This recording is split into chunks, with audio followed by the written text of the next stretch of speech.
Assalamualaikum warahmatullahi wabarakatuh. Selamat datang Bapak Ibu semua para hadirin sekalian dalam acara podcast perdana KJRI New York.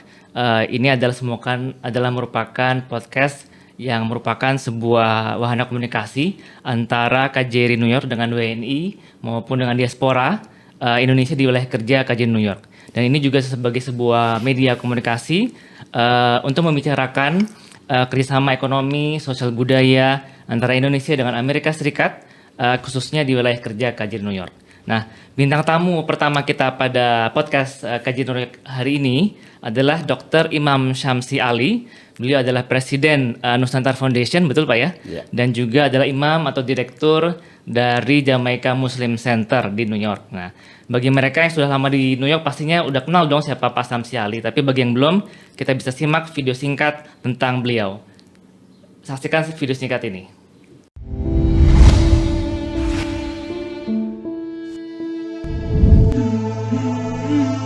Islam hadir di bumi Amerika dan dunia dengan damai. Karena kehadiran Islam adalah rahmatan lil alamin, pembawa kedamaian bagi semesta alam. Sayangnya sejak peristiwa teror 11 September 2001 yang dilakukan segelintir orang tak bertanggung jawab, kehadiran Islam di Amerika jadi disalahartikan. Muhammad Syamsi Ali atau lebih dikenal dengan Imam Syamsi Ali berusaha menghilangkan stereotip tentang Islam yang sudah terlanjur terbentuk di tengah masyarakat Amerika. Putra kelahiran Kampung Kajang, Bulukumba, Sulawesi Selatan ini telah mengabdikan dirinya untuk berdakwah di bumi barat sejak tahun 1996. Usaha-usaha dialog agama yang dirintis sejak awal ketibaannya di negeri Paman Sam membuat ia dipercaya untuk mewakili komunitas Muslim dalam banyak perhelatan besar di Amerika. Imam Syamsi Ali menjadi representasi wajah Islam moderat oleh dunia barat. Beragam kerja dakwah yang dilakukan Imam Syamsi Ali mengantarkannya meraih berbagai penghargaan dari masyarakat, pemerintah Amerika, dan media. Imam Syamsi Ali mendirikan Nusantara Foundation pada akhir 2013. Nusantara Foundation melakukan berbagai inisiatif termasuk memperkenalkan Islam dan Indonesia di berbagai universitas, instansi, dan komunitas di Amerika. Selain itu, berbagai kegiatan sosial, forum diskusi mu'alaf, forum ulama, dialog antar agama, dan kegiatan lainnya juga dilakukan di sana. Namun rencana terbesar Nusantara Foundation adalah pendirian pondok pesantren pertama di bumi Amerika. Sebagai negara dengan penduduk muslim terbesar di dunia, sudah selayaknya Indonesia memberi kontribusi nyata dalam pengembangan dakwah Islam di dunia internasional.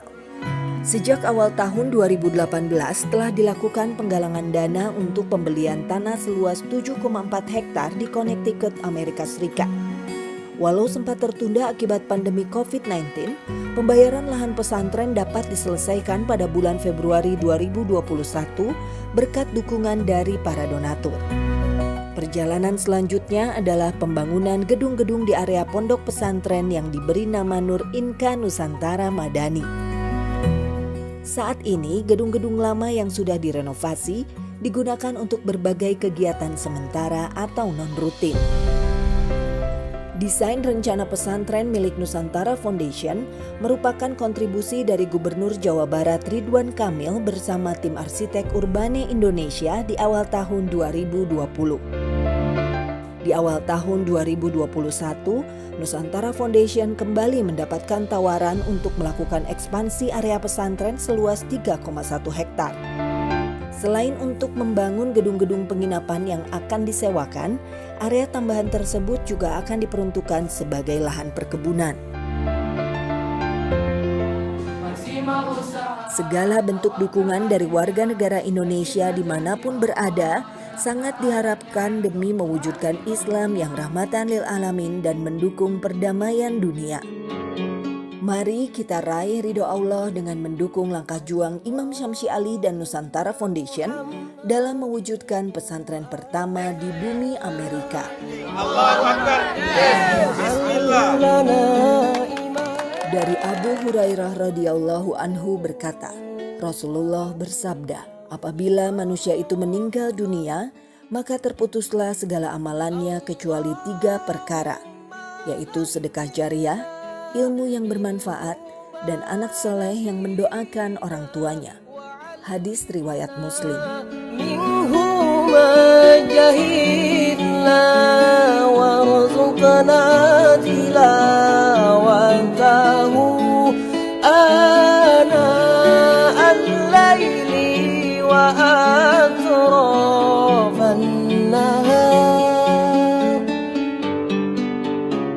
waj'alhu lana hujjatan ya rabbal alamin.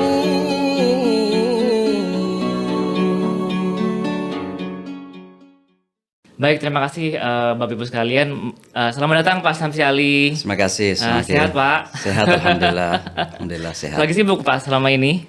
Ya, namanya juga bulan Ramadan dan juga di tengah pandemi, jadi banyak webinar-webinar. Betul. Tapi kali ini juga kita sedang mempersiapkan persiapan untuk Idul Fitri, jadi memang cukup menyibukkan. Oke. Kalau vaksinasi udah Pak? Saya sudah 2 kali Moderna. Waduh, 2 kali Moderna ya. Oke, siap. Terima kasih Pak Samsi. Nah, saya mau tanya sedikit Pak, kita sebelum mulai masuk ke substansi yang lebih berat, saya mau menanyakan waktu itu awal-awalnya Pak Samsi, Pak Imam bisa sampai ke New York begitu ya, dan kemudian bagaimana bisa sampai ke sini dan kemudian bisa menjadi salah satu imam yang terkenal di New York ini Pak. Ya, jadi ini cerita panjang ya. Tapi sebelum saya memulai, cerita ini sudah dituliskan dalam 2 buku sebenarnya. Yang pertama ada sebuah buku yang berjudul Menapak Jalan Dakwah di Bumi Barat, dan satu lagi Menebar Damai di Bumi Barat.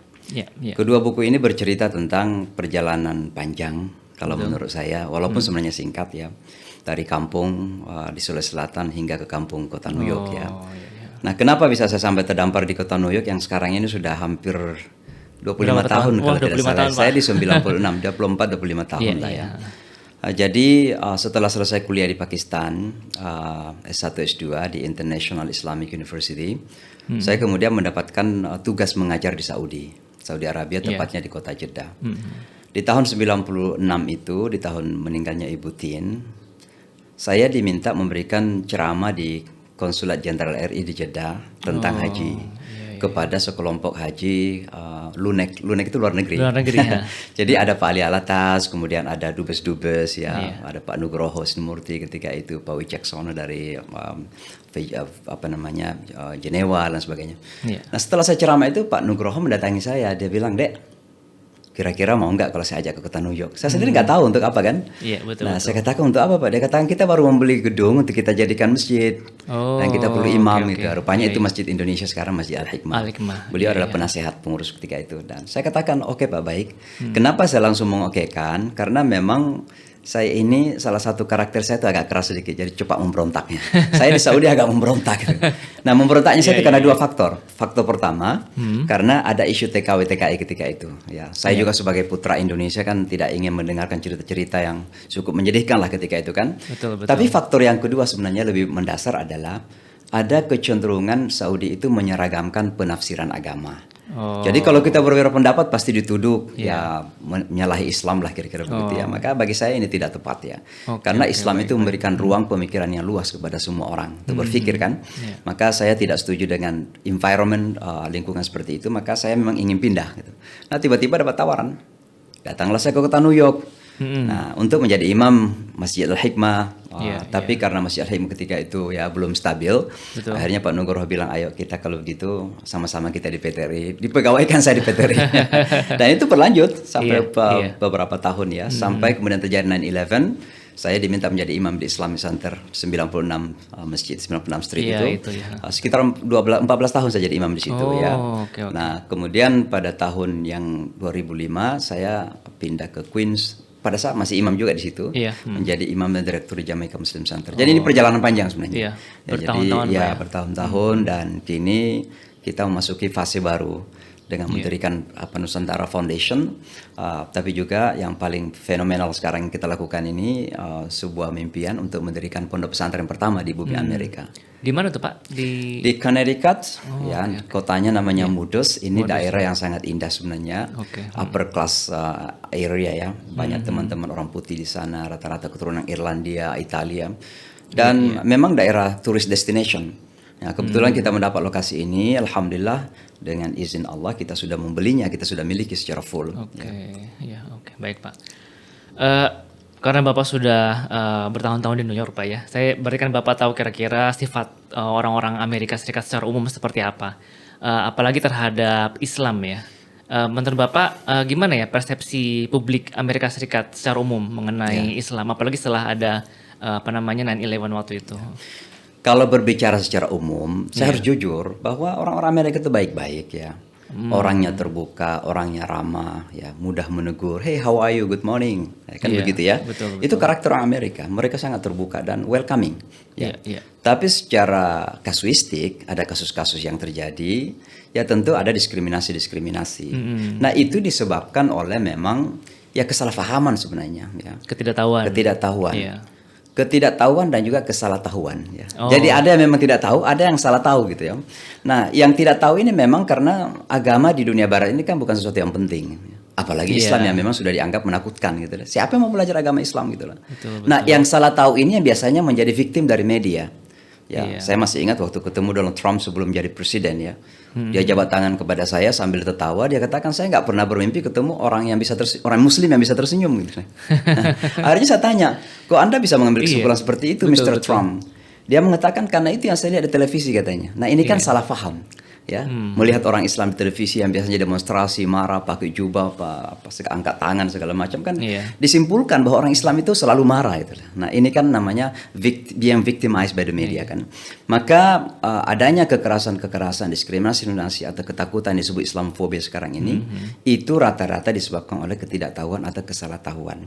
Dan inilah tugas kita untuk membenarkan. Ya, maka kami sejak 9/11 itu berjuang untuk meluruskan persepsi yang salah itu. Salah satu di antaranya adalah Islam dituduh sebagai agama yang tidak bersahabat ya. Islam dituduh sebagai agama yang memusuhi orang. Maka kami membalik stigma itu dengan apa? Dengan perilaku. Dengan apa maksudnya? Dengan dialog ya. Kami melakukan dialog dengan Kristiani, dengan orang Hindu, dengan Buddha, dengan Yahudi ya. Maka saya menulis buku bersama pendeta Yahudi, judulnya Sons of Abraham, pengantarnya Presiden Bill Clinton.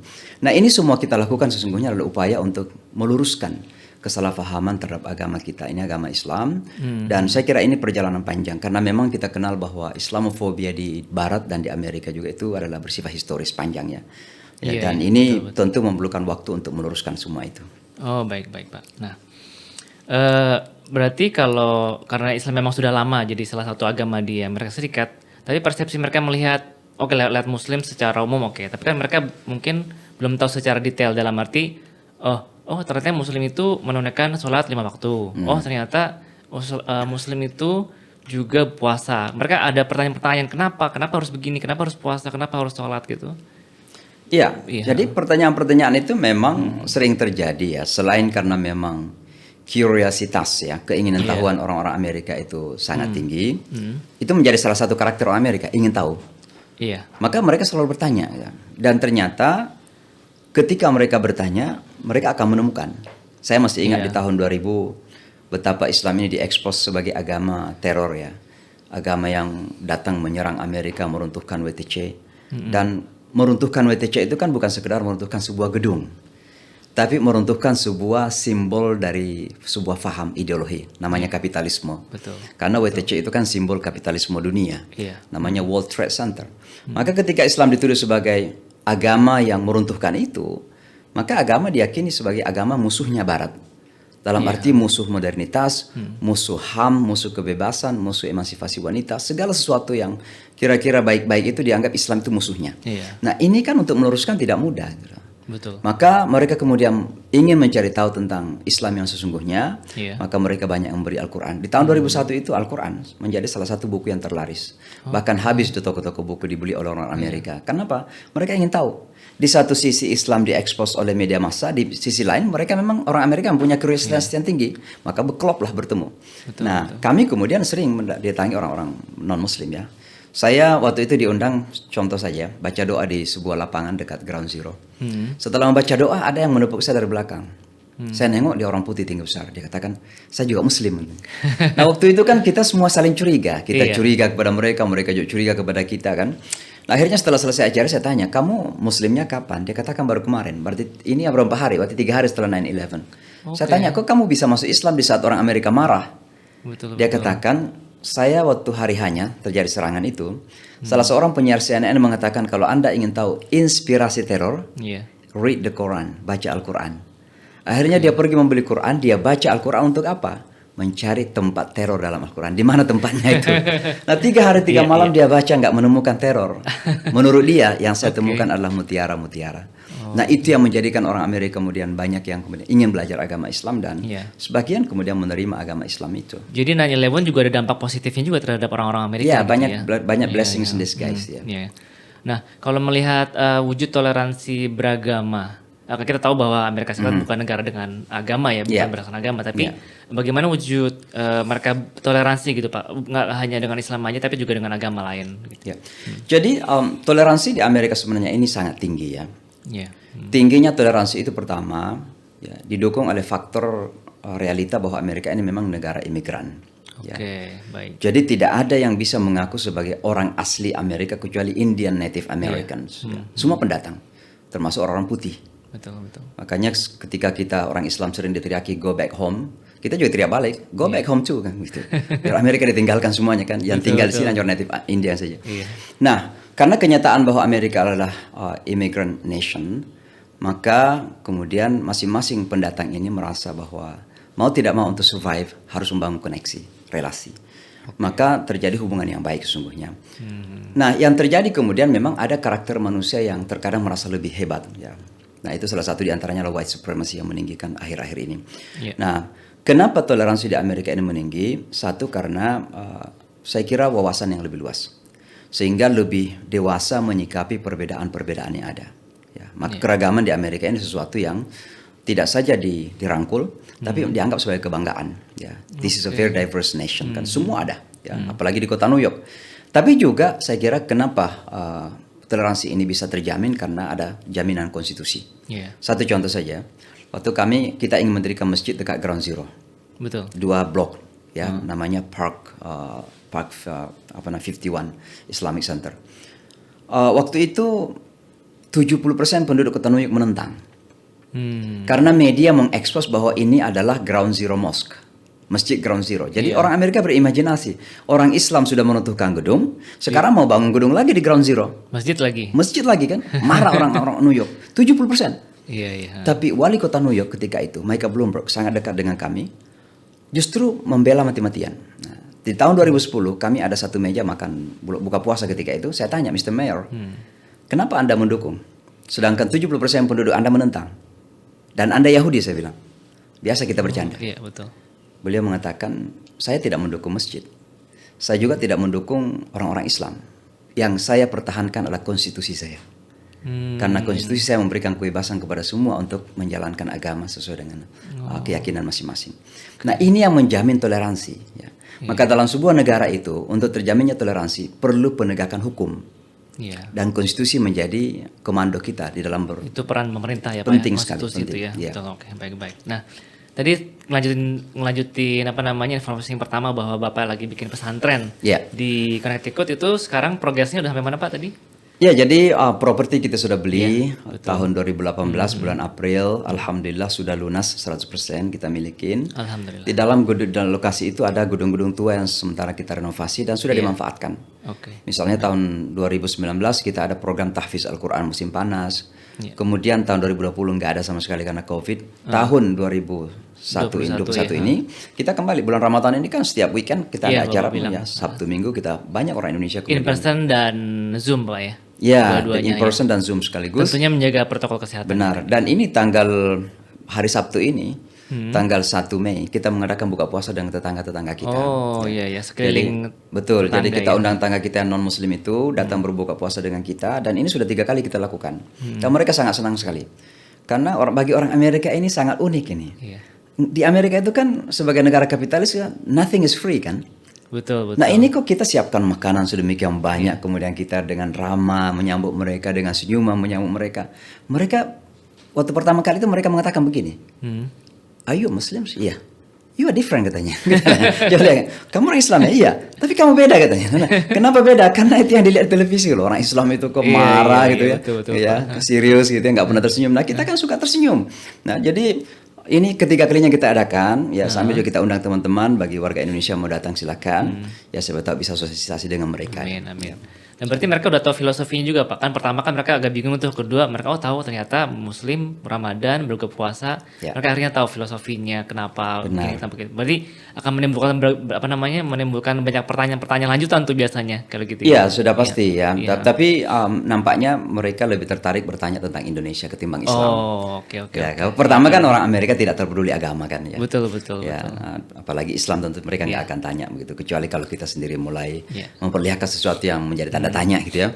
Tapi yang kita tampilkan itu banyak budaya Indonesia kita, makanan-makanan Indonesia. Mereka mulai tanya, ini terbuat dari apa? Ini terbuat dari apa? Oh di Indonesia itu makanannya ragam gitu loh. Semua daerah punya itu, dari Aceh sampai Papua masing-masing punya makanan tersendiri kan. Jadi itu kesempatan untuk kita mengenalkan.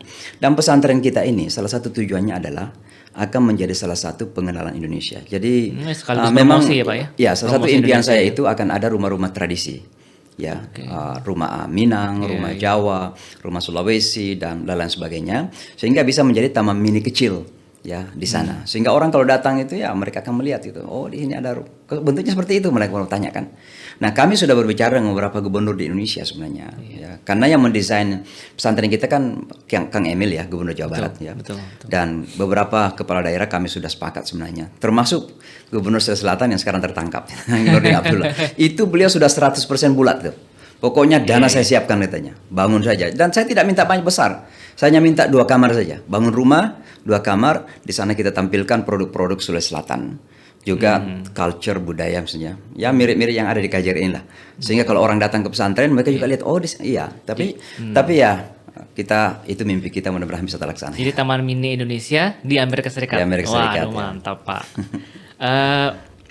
Sekarang kan administrasi baru Pak, presiden baru, wakil presiden baru, beda sama Haris. Menurut Bapak, kiranya 4 tahun ke depan itu gimana melihat mereka gimana orang Amerika akan melihat Muslim Amerika? Lebih bagus? Apakah lebih buruk atau lebih bagus daripada administrasi sebelumnya atau gimana? Ya, saya kira kita open saja dan jujur saja bahwa ini bagaikan langit dan bumi ya.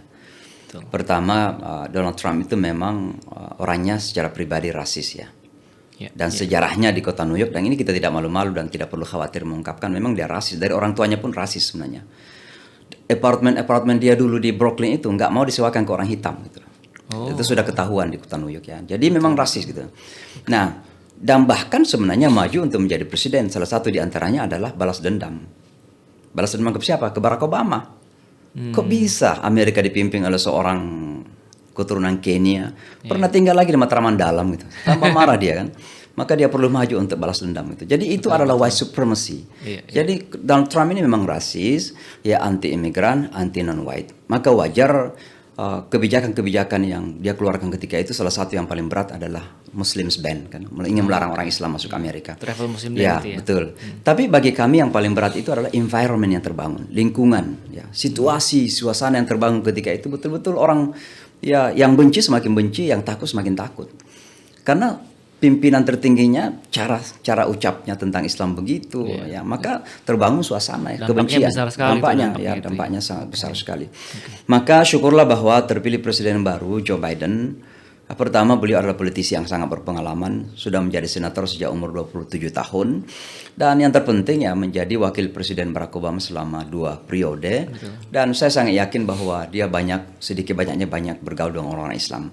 Maka begitu dia menjadi presiden, bahkan untuk kampanye berjanji akan membalik polisi kebijakan Donald Trump yang melarang orang Islam, dan itu pada hari pertama langsung ditandatangani executive order ya.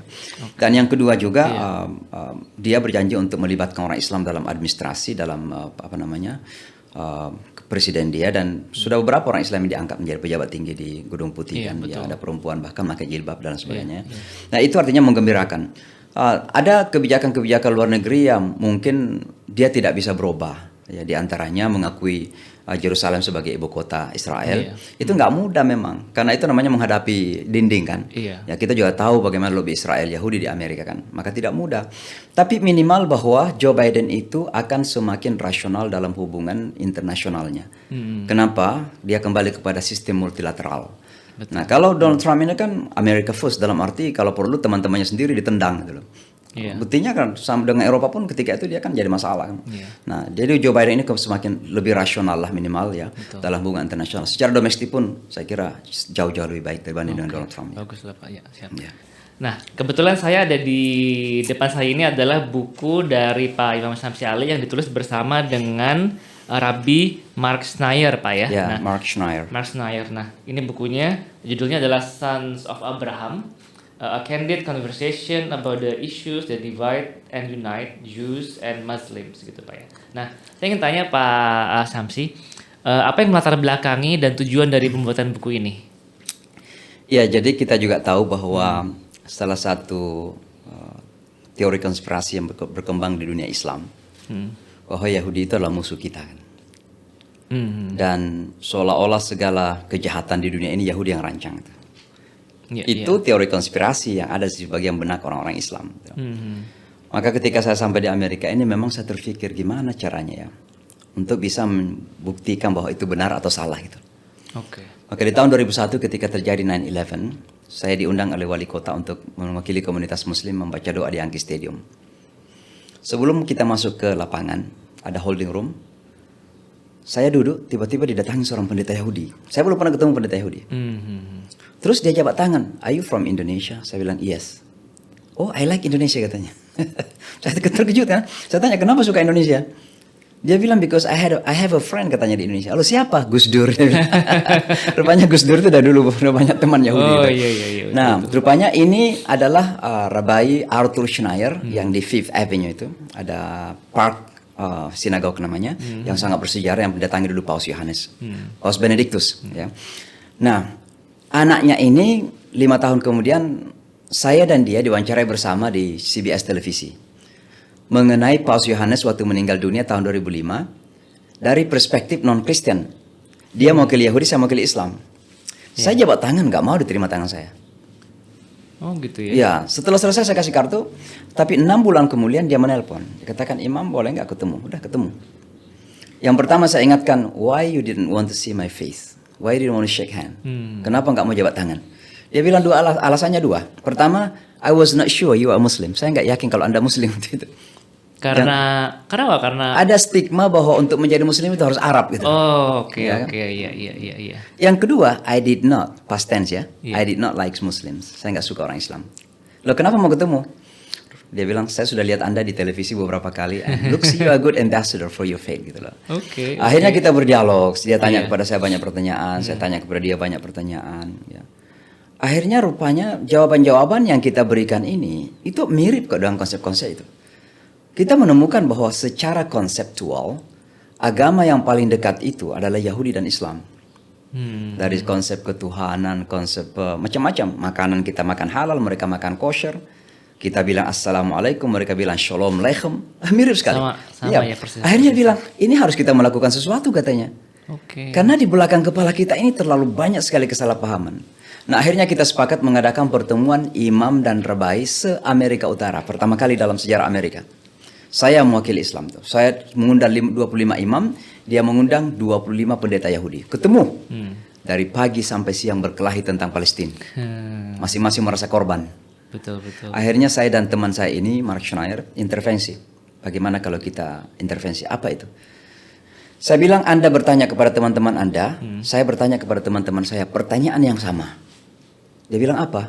Pertanyaannya begini, mau perang sampai mati atau mau damai? Ketika kita bertanya kepada kedua kelompok manusia ini, Kedua-duanya mengatakan mau damai. Nah, akhirnya kita bilang kalau begitu kita sudah melihat the promised land, Pulau Idaman. Tinggal bagaimana cara mencari jalan untuk sampai ke Pulau Idaman kita. Nah, saya ingin persingkat cerita. Akhirnya saya menjadi sahabat. Tidak saja menjadi sahabat, tapi ada trust. Ya, ini personal trust antara saya dengan dia. Tapi yang masih berbeda itu adalah masalah Israel Palestina. Dan saya dengan dia selalu mengatakan begini. Kalau kita berdialog itu bukan berarti kita setuju dalam segala hal. Saya membela Palestina, Anda membela Israel. Saya membela Yerusalem sebagai ibu kota Palestina, dan Anda membela Yerusalem sebagai ibu kota Israel. Tidak ada masalah. Akhirnya apa yang terjadi? Seringkali saya banyak ditanya oleh orang Islam tentang Yahudi, dia banyak ditanya oleh orang Yahudi tentang Islam. Dan keduanya ini saling curiga. Kamu percaya nggak orang Islam? Mereka nggak bisa percaya. Orang Islam juga bilang begitu. Sama. Kamu percaya kepada Yahudi? Yahudi nggak bisa percaya. Quran kok bilang begini. Akhirnya bagaimana caranya menjawab ini? Akhirnya kami sepakat kalau begitu kita menulis buku saja. Nah, tapi buku ini awalnya tidak sengaja. Kita waktu itu nggak serius. Saya ada dialog Yahudi Muslim di Jewish community di sini di Manhattan. Saya lupa di jalannya. Kebetulan moderatornya itu Chelsea Clinton. Nah, saya pembicara, Mark Schneier pembicara. Chelsea Clinton moderator. Betul. Rupanya bapaknya datang juga, tapi kan lampu kan mati, dimatiin. Betul, nggak kelihatan. Nggak kelihatan. Siapa yang datang. Jadi waktu tanya jawab, tiba-tiba ada Presiden Clinton dan angkat tangan gitu loh, mau bertanya gitu. Anaknya pun terkejut. Anaknya nggak tahu kalau bapaknya di situ. Rupanya dia datang untuk memberikan support kepada anaknya. Nah, tapi singkatnya setelah selesai kami dialog, dia datangi kami berdua. Dia katakan, apa yang kamu sampaikan tadi bagus sekali. Kenapa Anda tidak bukukan? Nah, akhirnya kita serius menulis buku. Dia katakan kalau draftnya selesai berikan kepada saya, nanti saya menulis pengantarnya. Makanya Presiden Clinton yang menjadi pengantar. Mantap. Ya, dan ini macam-macam kita. Saya berbicara tentang syariat, tentang jihad, tentang wanita, tentang bagaimana kita memandang Yahudi, macam-macam di situ. Ya, baik. Nah, terakhir Pak, kan di Indonesia itu banyak sekali masyarakat yang kurang bisa memahami kehidupan Muslim di AS gitu ya. Iya. Dan termasuk juga bagaimana kebijakan pemerintah AS mengenai Muslim gitu ya. Nah, apa yang Bapak bisa jelaskan, apa yang Bapak bisa membantu jelaskan kepada teman-teman Muslim di tanah air, bagaimana sih sebenarnya persepsi yang sebenarnya yang terjadi di Amerika Serikat? Iya, saya kerap kali ditanya oleh teman-teman, cita-cita besar Anda apa ke depan? Ya. Saya mengatakan dengan bahasa sederhana, ingin menjadi jembatan. I want to be a bridge gitu ya. Maksudnya apa? Di antara manusia ini terlalu banyak kesalahpahaman dan perlu kita jembatani. Termasuk antara Indonesia, khususnya Muslim Indonesia dan Amerika. Saya kalau pulang dan berbicara tentang Islam di Amerika, pasti pertanyaannya, karena mungkin mereka itu Zionis kan, gitu kan? Langsung mereka itu Zionis anti semua. kan begitu kan? Nah, ini kan kesalahpahaman luar biasa. Padahal sejujurnya, saya jujur ya, saya merasa lebih bebas menjalankan agama di Amerika ini daripada di beberapa negara Muslim yang lain. Gitu. Saya tidak bisa ceramah, apalagi mengkritik pemerintah di Saudi Arabia. Ceramah saja sembilan tempat ditangkap kita, apalagi mengkritik pemerintah. Di Amerika saya kritik Donald Trump terus. Waktu Donald Trump mengeluarkan peraturan melarang orang Islam, saya mengadakan demonstrasi besar-besaran di Times Square. Coba lihat ada di YouTube itu. Today I'm a Muslim too. Puluhan ribu orang datang tuh, rata-rata non Muslim, untuk mendukung kita bahwa kalau Anda melarang orang Islam masuk Amerika, larang kami dulu. Itu karena keberhasilan kita membangun dialog gitu. Maka di Amerika ada freedom gitu loh. Nah, ini yang perlu saudara-saudara kita di Indonesia tahu, bahwa di Amerika itu ada kebebasan beragama, ya. Ada toleransi. Nah, kalau ada kasus-kasus diskriminasi, iya di mana-mana pun ada kan begitu ya. Tapi jangan kita generalisir sebuah negara, sebuah bangsa dengan kasus yang terjadi. Saya juga marah sebenarnya ketika ada orang-orang di Indonesia bahkan kemudian menjelek-jelekkan Indonesia karena ada kasus di Indonesia.